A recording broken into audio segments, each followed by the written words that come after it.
জীবন কখনোই কোনো নাটকের মঞ্চ নয়, যেখানে চরিত্র অনুযায়ী আপনি নায়ক হবেন আর সবাই আপনার পাশে থাকবে।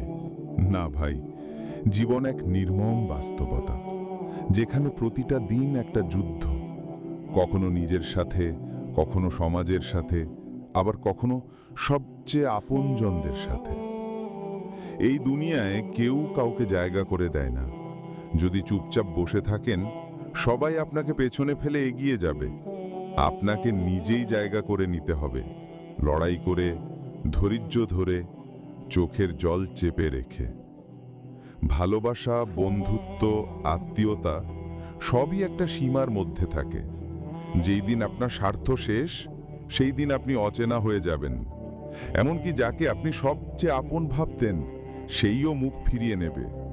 এই দুনিয়া অনেক স্বার্থপর। যে কষ্ট আপনি বুকে পুষে রাখেন, সেই কষ্ট বোঝার মতো কেউ নেই।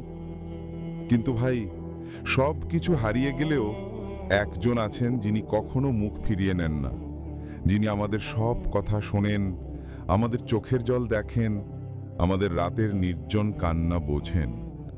তিনি হলেন আল্লাহ রব্বুল আলামিন। তিনি বিনিময়ের আশায় ভালোবাসেন না, তিনি আমাদের ভুল ত্রুটি মাফ করেন। তিনি বারবার সুযোগ দেন আবার ফিরে আসার। তাই আসুন প্রিয় ভাই ও বোনেরা, এই ধোঁকাবাজ দুনিয়ার পিছে না ছুটে আল্লাহর দিকে ফিরে আসি। কারণ জীবনের শেষে কেউ থাকবে না, শুধু তিনিই থাকবেন।